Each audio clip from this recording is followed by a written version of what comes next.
for our in-person gatherings each and every Sunday morning.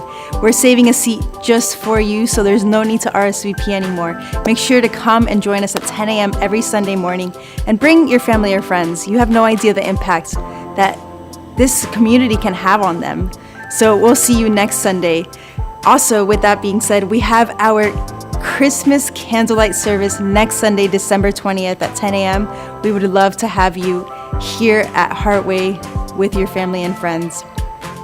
Also, before we continue on service, we want to take a moment and thank each and every one of you for your generosity.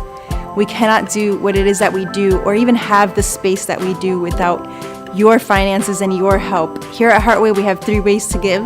You can give at heartwaychurch.com/give. You can text your dollar amount to 84321, and you can give via Cash App, $Heartway Church. Again, thank you so much for your generosity. We love you all so much. Also, if Heartway impacts you in any way at all, make sure to share it with a family or friend. You have no idea the impact it can have on them. You know, oftentimes so many of us are lonely, and you have no idea how many people are lonely and in need of community. So make sure to share Heartway with their family or friends. Share our social media with them, and make sure to like and subscribe to our YouTube channel, and share that with all of those that you love. We love you all so much. Have an incredible week and enjoy service.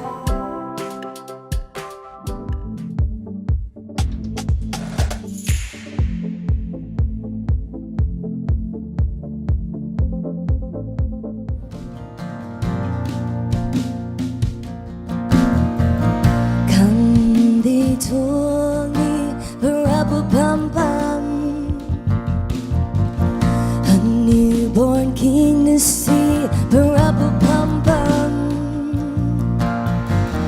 Our finest gifts we bring, pa-ra-pa-pum-pum,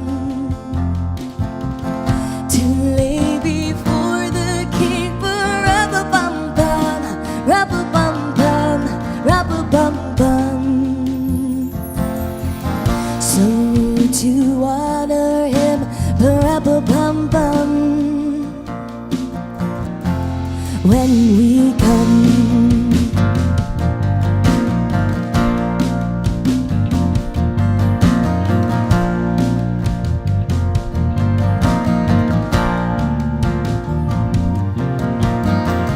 baby Jesus, pa-ra-pa-pum-pum. I am a poor boy too, pa-ra-pa-pum-pum. No gift to bring, pa-ra-pa-pum-pum, that's fit to bring a king, pa-ra-pa-pum-pum, ra-pa-pum-pum, ra-pa-pum-pum. Shall I play for you, pa-ra-pa-pum-pum, on my drum?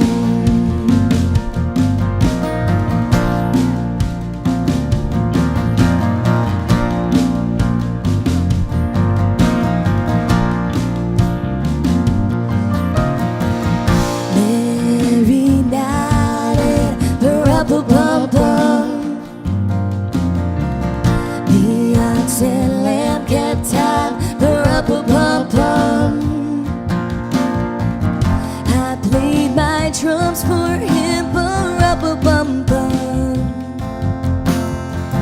I played my best for him, pa-ra-pa-pum-pum, ra-pa-pum-pum, ra-pa-pum-pum. Then he smiled at me, pa-ra-pa-pum-pum, me and my drum.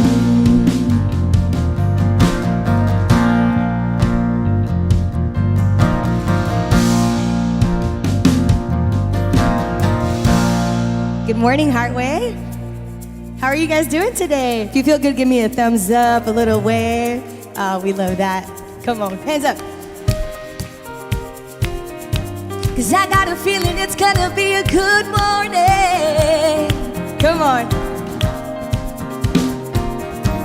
Oh, there is a river where goodness flows. There is a fountain that drowns sorrows. There is an ocean deeper than fear. The tide is rising, rising. There is a current stirring deep inside. It's overflowing from the heart of God. The flood of heaven crashing over us. The tide is rising, rising. Say mercy. Oh, mercy, mercy. Up from the ground, we feel it now. Mercy, mercy. Up from the ground, we feel it now. We come alive in the river. We come alive in the river. We come alive in the river. We come alive in the river. Y'all believe that? Hands up.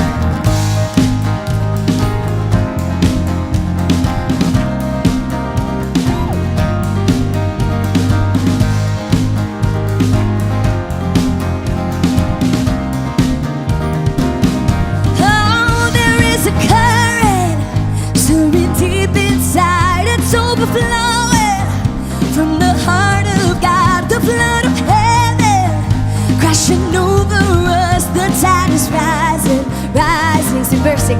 Oh, now bursting, bursting up from the ground. We feel it now. Bursting, bursting up from the ground. We feel it now. We come alive in the river. We come alive in the river. We come alive in the river. Yeah. We come alive in the river. That's right. Hey.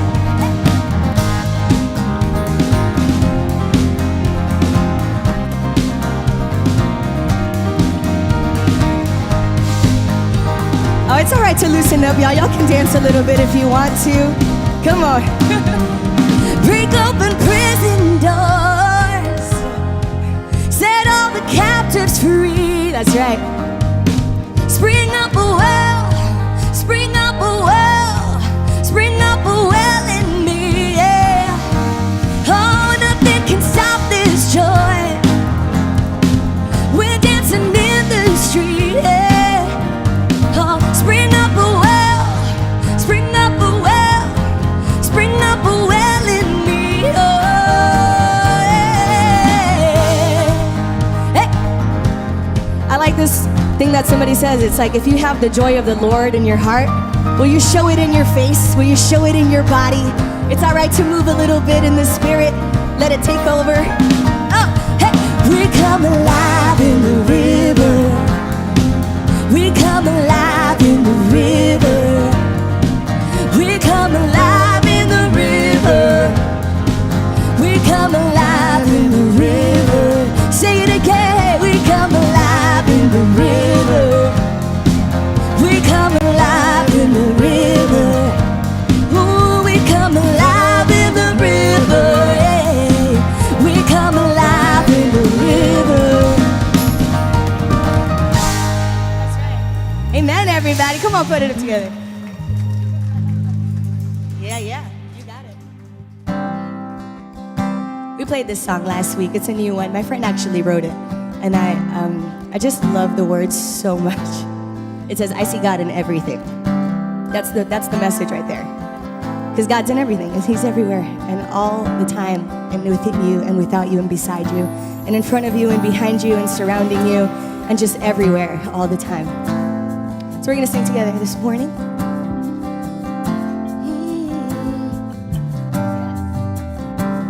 My soul has a lover, closer than another. With all that I've seen, I'm amazed at all that you are.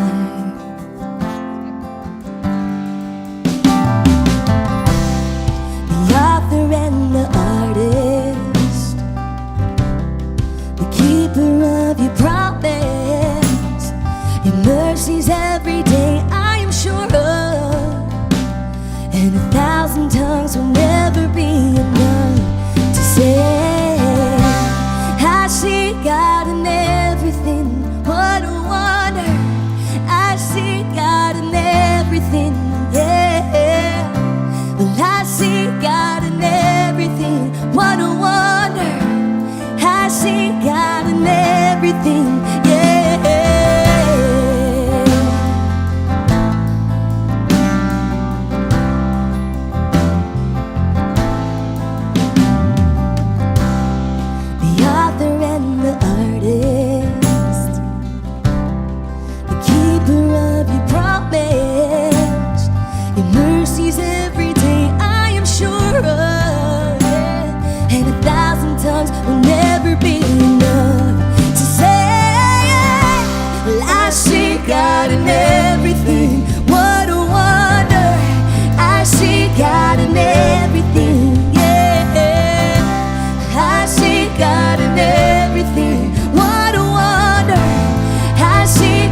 Lord, we stand in awe of who you are, who you are.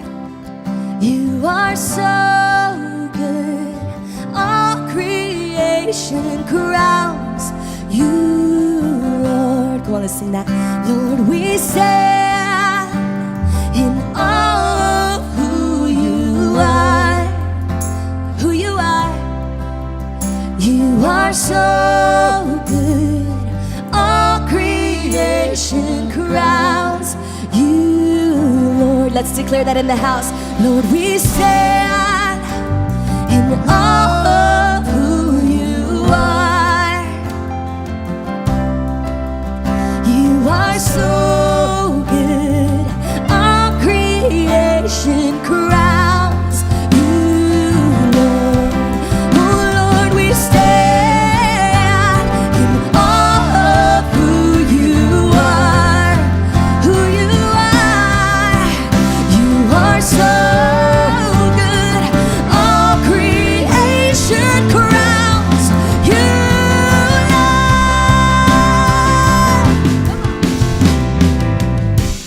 I see God in everything. What a wonder. I see God in everything. Yeah. I see God in everything. What a wonder. I see God in everything. Yeah. I see God in everything. What a wonder. I see God in everything. Yeah. I see God in everything. What a wonder. I see God in everything. What a wonder. Y'all agree? Amen, everybody. Amen. You may be seated. Thanks for worshiping with us.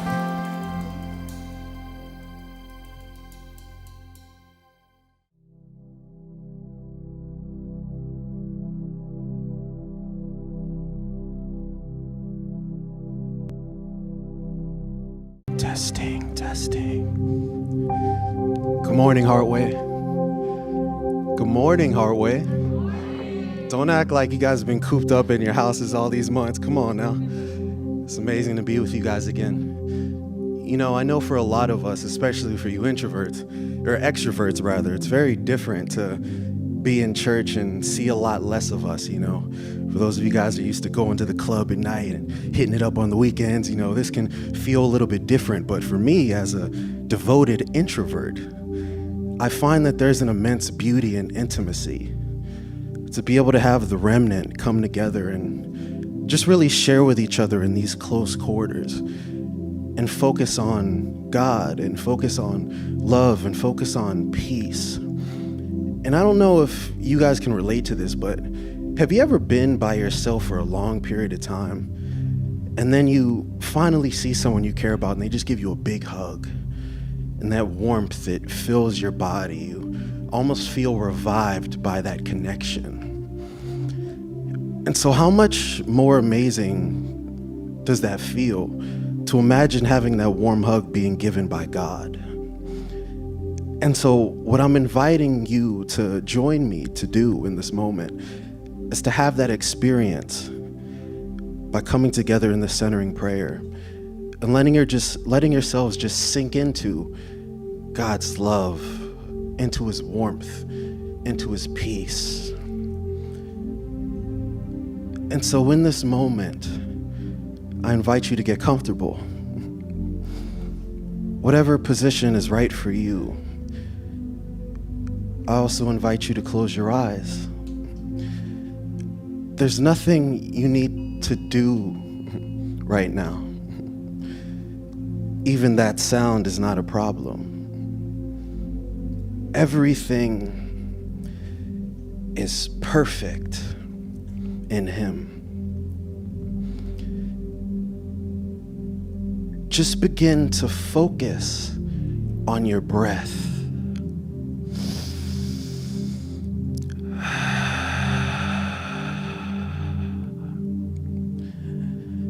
Become the observer of that magical experience of the oxygen going in and out of your lungs.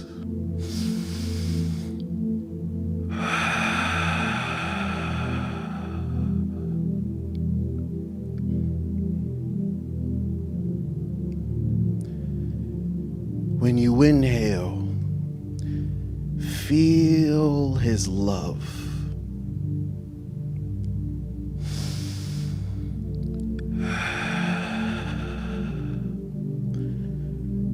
And when you exhale, feel all that is the antithesis of that love leaving your body.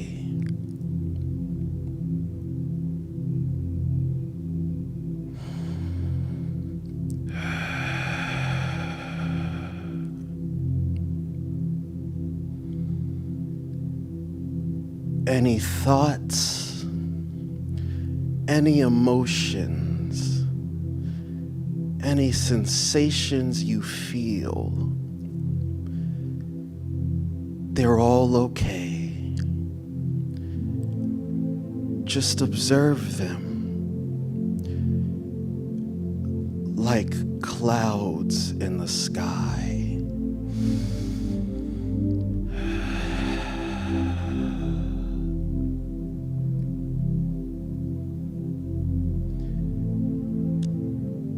They're not a threat to you here. There is no threat to you here. All there is God's love. Let's breathe it in together.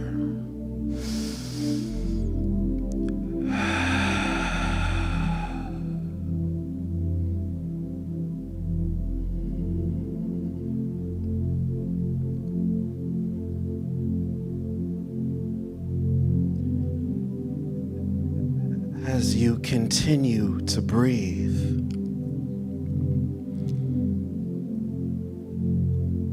I want you to hear these words and let them trickle into the reservoir of your heart.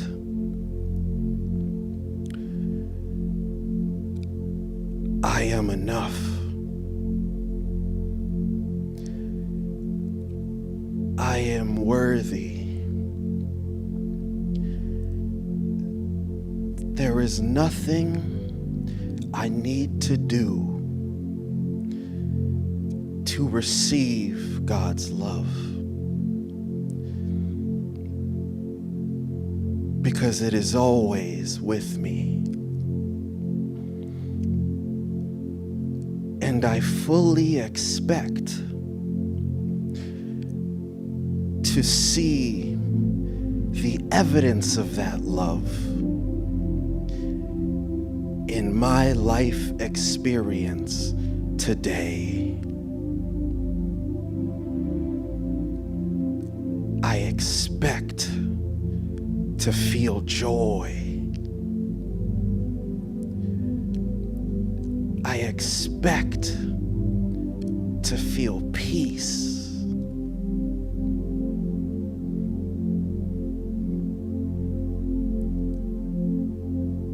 I expect to feel creative and motivated and content.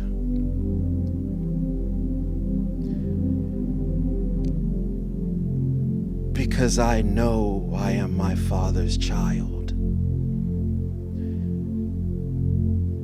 And what king would withhold his riches from his children?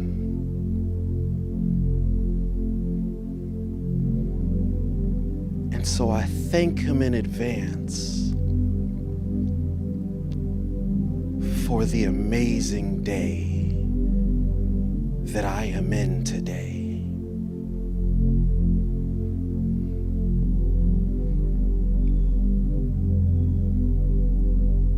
This calm,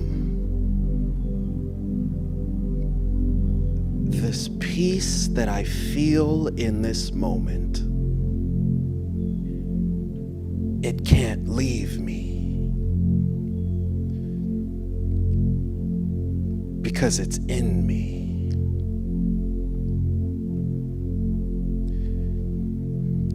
Let us breathe in these truths together, Heartway.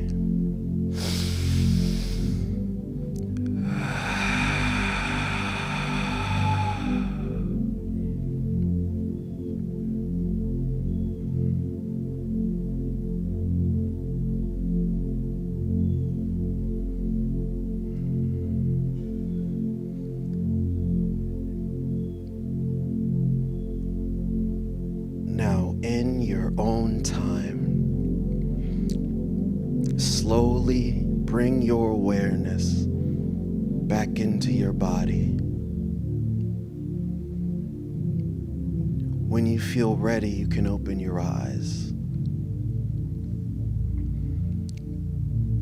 And I want you to remember that because your eyes have now opened, whether or not you sit or stand or move, anything you do that is dynamic won't change the solidness of the experience you just had.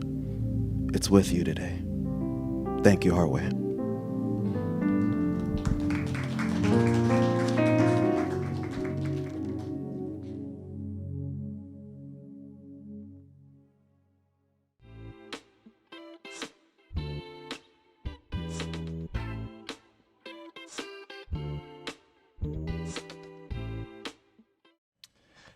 Good morning, Heartway. So grateful to be with you today.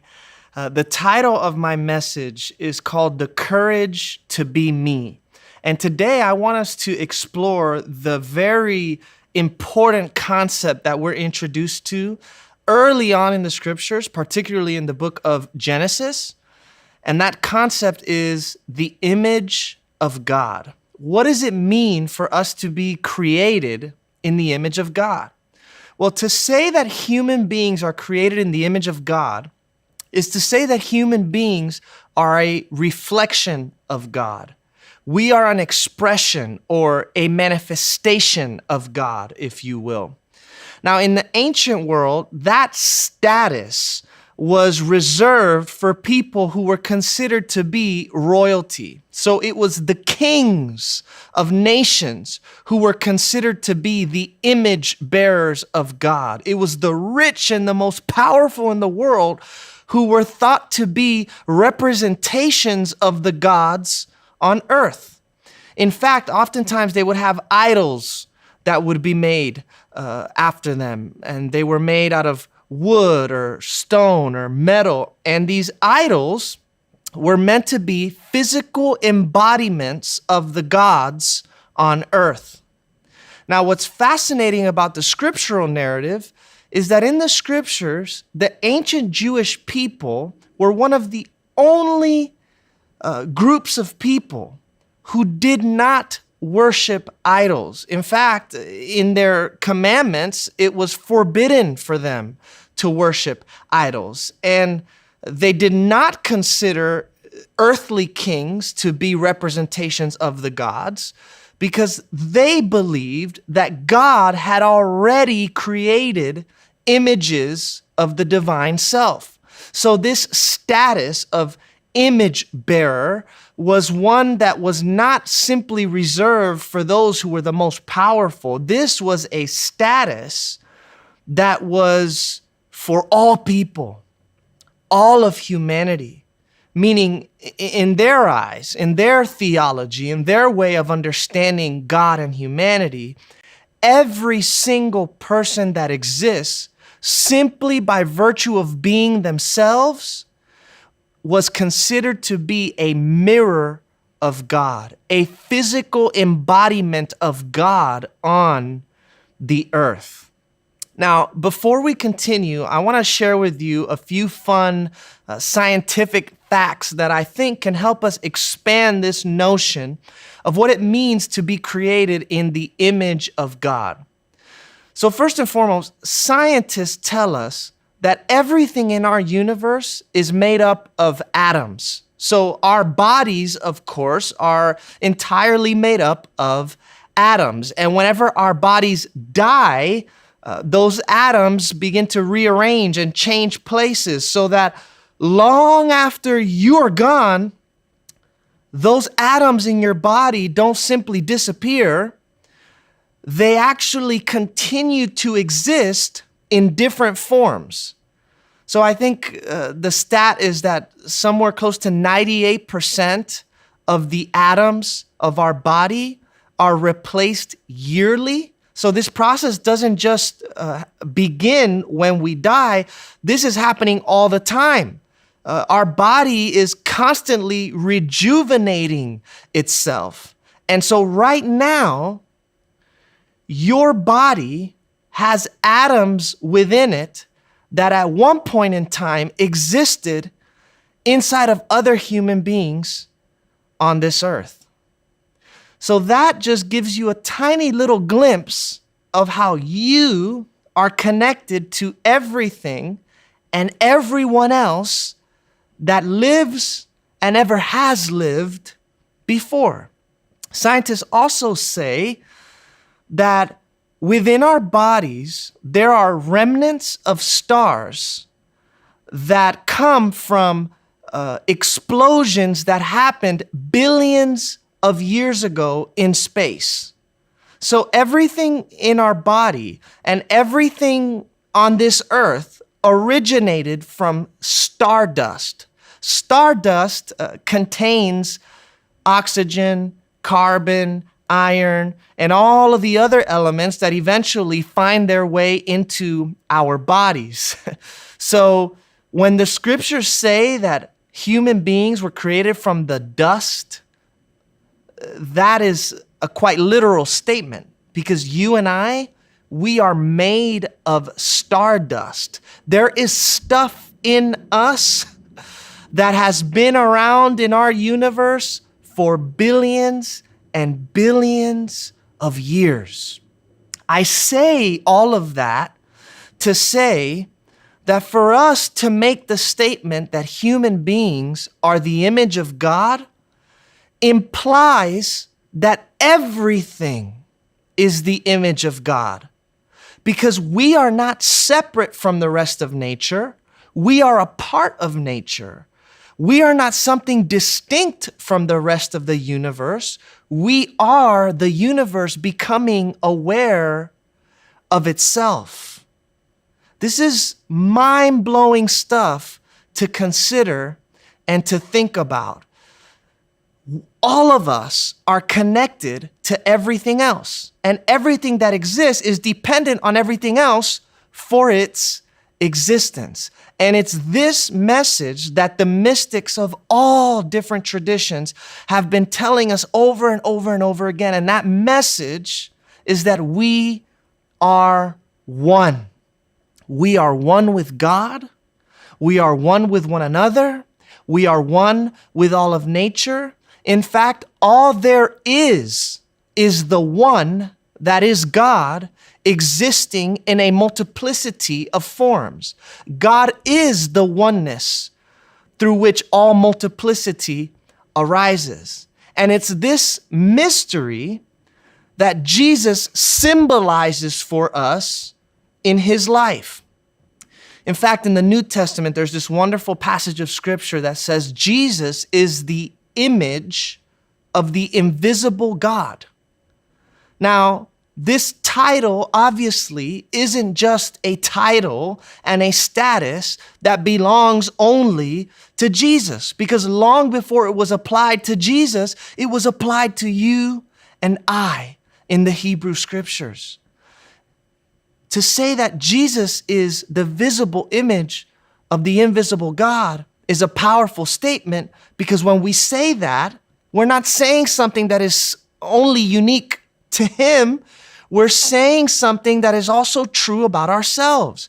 Jesus is the coming together of matter and spirit. Jesus is the coming together of humanity and divinity. And of course, oftentimes, especially recently, To say that Jesus is divine can be very controversial. Oftentimes, there are Christians who will espouse that truth and weaponize it in a way that excludes other people. But the reality of it is, Jesus in Christian theology is a representation of all humanity. So what we say about Jesus is what we are saying about all people for all time. Not only is Jesus the coming together of humanity and divinity, you are the coming together of humanity and divinity.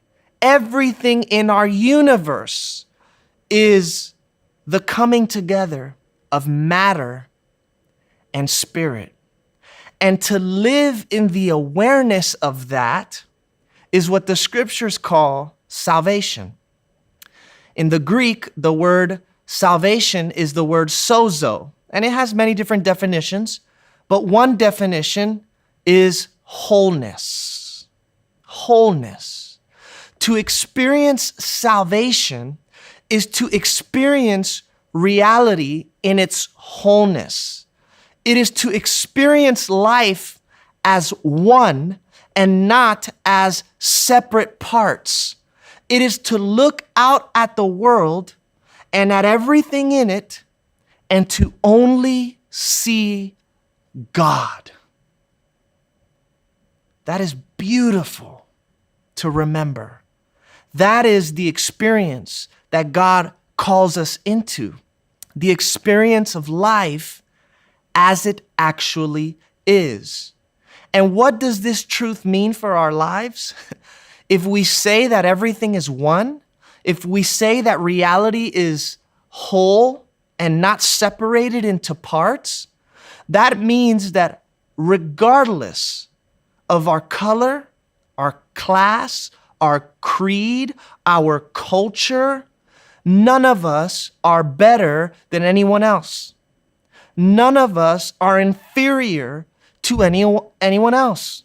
All of us are equal with one another, which means that all of the distinctions that we make, all of the boundaries that we put up, all of the lines that we draw between one another are illusory in their nature. They are not what is ultimately real. Because what is ultimately real in our essence and in our core is that we are one. There is no us versus them. There is just us. There is no you versus me. There is just us. You and I are an expression of life. We are life itself. You don't have a life. You are life. And it is this truth that drives us as followers of Jesus, this fundamental truth of our oneness with God, with one another, with nature. It is this truth that drives us to care for the poor, for the marginalized, for the forgotten, for the outcast, to work for justice, to see the humanity of every single person, regardless of what society may say about who they are. You know, for me, working for years with those who were homeless, I got to see and meet and understand these people on a first-hand basis. I got to learn their names. I got to hear their stories. And ever since I had that experience for 5 years working so closely with this group of people, it always became quite difficult for me when I was around friends and I would hear them making such blanket statements and generalized judgments about these people for being what they are. So easily, because we have never been in those people's shoes, because we've never been in that position before, we think that we can make statements about their life and how it ended up the way that it did without even having a clue of what's really going on behind the scenes. And without recognizing it, we no longer see people as human beings. We no longer see people as images of God. We only see the problems that we place onto them. All throughout Christian history, this truth that human beings are image bearers of God has actually been used to justify a sense of superiority over nature and animals. It's been quite interesting to see and to read about and to hear about in my own personal study. But the reality of it is, you are no more the face of God than a tree. You are no more the face of God than the fish in the sea. You are no more the face of God than a monkey. You are no more the face of God than a mosquito. And I hope that does not offend you. But the truth of the matter is, we are one. We are one with all of life.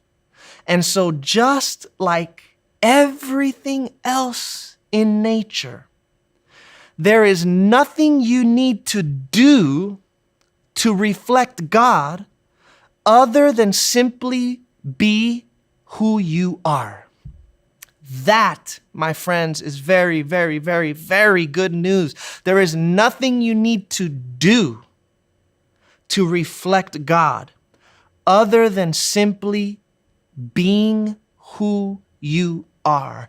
Everybody in our world is always trying to become something that they are not. We're always trying to achieve more, do more, accomplish more, get more, because we have a sense of identity that is attached to this becoming something other than what we are so that we can look good in the eyes of other people and feel good about ourselves.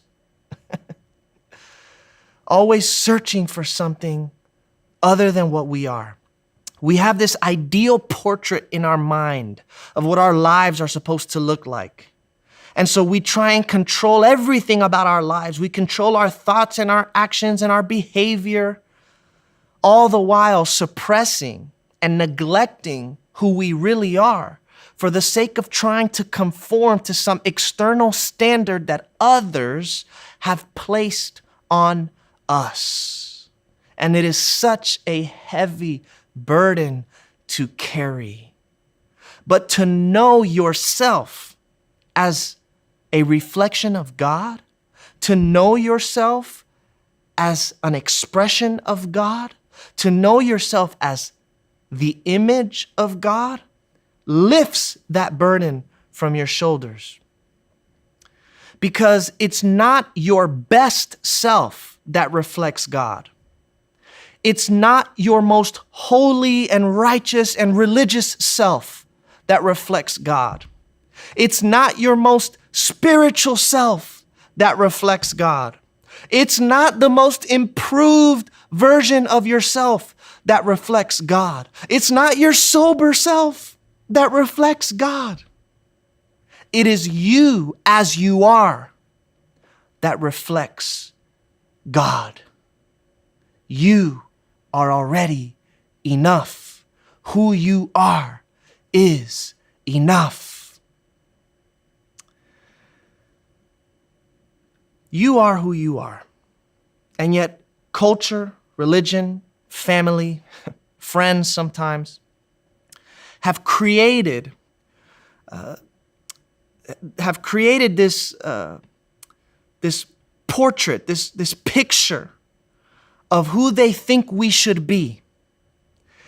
And if we don't conform to that picture and that image of who they think we should be, then we start feeling a sense of shame. And it's no wonder that so many people are feeling alone and depressed and out of touch with themselves, because in our attempt to conform to what everybody else wants us to be, we lose ourselves. We lose ourselves. And when we don't live up to this particular standard that has been placed on us, We feel like we're not enough. We feel shame for not living up to these expectations, which is why I'm convinced that the most revolutionary thing that you could do in this day and age is to be unashamedly yourself. That is the most revolutionary thing that you could ever do. It is to be yourself without apology and without the need for other people to approve of who you are. But it takes a lot of courage. It takes a lot of inner work. It takes a lot of digging deep and going inside. I mean, you can have the courage to jump out of a plane. You can have the courage to climb the highest mountain. You can have the courage to accomplish the greatest of feats. But there is nothing that is more courageous in this world than human beings being who they are without the need of other people's approval. And just sink in that for a moment and imagine with me what your life would actually be like if you were capable of doing that. You are capable of doing that, but first, you have to be okay being a disappointment in the eyes of other people. And I'm not talking about doing this in an arrogant sense, because you know how it is. Sometimes people will just be like, this is how I am, deal with it. That's insecurity garbed up in a false sense of confidence. When you're okay with who you are, you're okay with who you are. And there's nothing you need to prove to anybody about it. Imagine what your life could be like if you could be that. You already are that. You already are that. And so the greatest contribution that you could ever make to this world is showing up as your authentic self. It's by far the greatest contribution that you could ever make in this world, because all of us were uniquely crafted. The scriptures use this beautiful metaphor that we were knit together in our mother's womb. In the book of Ephesians, it says that we are God's masterpiece. So there's something you bring into this world that nobody else brings into this world. There's a unique footprint that you leave that no one else can leave. But in order to be your authentic self, you first have to know who you are. And in order to know who you are, you have to be honest about who you are. And in order to be honest about who you are, you have to accept who you are. And in order to accept who you are, you must stop being afraid of who you are. And you are afraid of who you are because you are ashamed of who you are, because you think who you are is not enough. You have internalized all of the judgments and criticisms that have been thrown at you by others, maybe even by your parents, all throughout your life. You've internalized those narratives and you've started to believe them about yourself. And so then you began to create a persona that looks good in front of other people. But really, you act out of that persona to try and control the way that other people perceive you, because God forbid they truly see who you actually are. That's okay. That's what all of us do. It's our way of adapting and surviving in a very cruel world. But to be your authentic self is the freedom that you have been longing for. Maybe you feel like you're in a cage. Maybe you feel like you're just not free. And it's because you have yet to be okay with who you are. And the cost of being who you are right now may seem like it is way too high. but what is ultimately going to bring you more fulfillment in life? Being pleasing to other people around you, or being true to yourself? That's why Shakespeare said it best. To thine own self be true. That's a good tattoo. To thine own self be true. Be true to yourself. The only way you can do that is by being 100% okay with the way that God has wired you. Not just the good stuff, the bad stuff. Not just the light, the darkness. Not just the strengths, the weaknesses. Because you are a mixture of all of that. And we can't just ignore that other part of ourselves that we don't like. It's there so that you can understand it and love it. That's why it's there. To understand ourselves without judging ourselves. That is the work of our lifetime. You've been trying so hard to change and improve and be better and get better, of course, because that's the message of culture. But the message of the gospel is that who you are is enough. You are loved. You are one with God. You are complete as you are. And so let's try something different. You've been trying really hard to change. Let's try something different. Let's try no longer trying. Let's try this grace thing that you may have heard about every now and then. Let's try grace. Let's try gospel. Let's try love. Instead of trying to fix yourself, take a step back and just begin to observe yourself, observe your patterns, observe your reactions, observe your habitual way of being, and seek to understand that without condemning any of it. And as you begin to do this, there will be times you will see yourself going right back into an old pattern. But instead of the cycle of guilt and shame, understanding without judgment, you will see that eventually that awareness that you begin to strengthen and develop and identify with within yourself will now begin to transform you so that the change that is brought about in your life will be brought about almost effortlessly.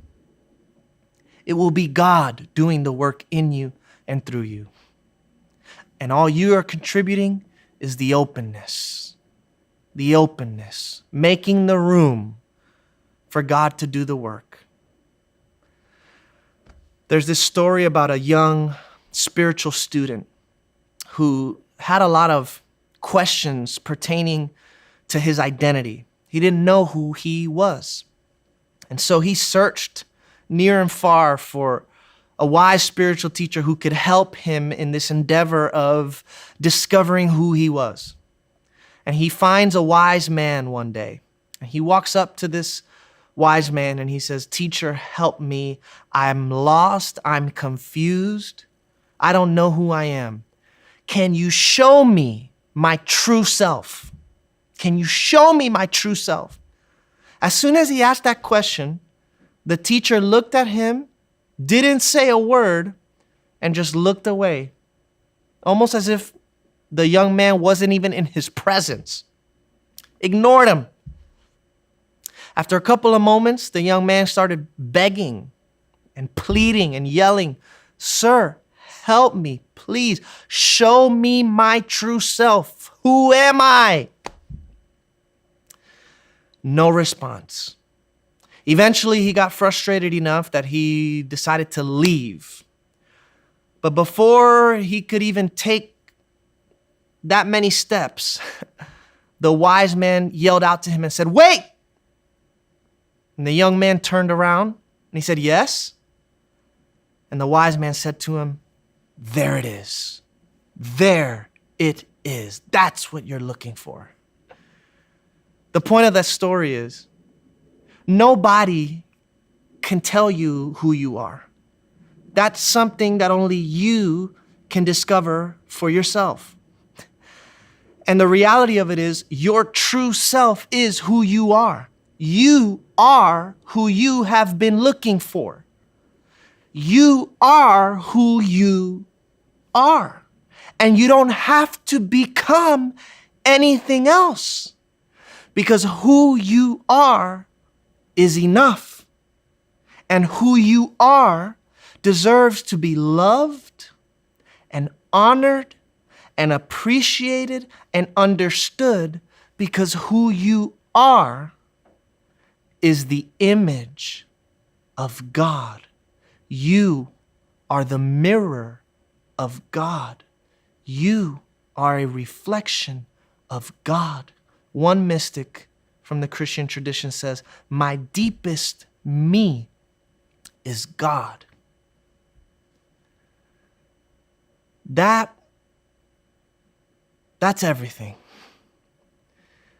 And my prayer for you today is that you would come to know yourself for who you are, and that you would experience yourself as being enough, and that you would experience your deep connectedness with all of life, experiencing reality not as separate entities and beings and parts, but as one united whole, and that you would exclude nothing of existence, but include it all as an aspect of your very self, and that you would extend your love to all aspects of life, as if you were extending that love to God, because you are. Thanks for being with us today.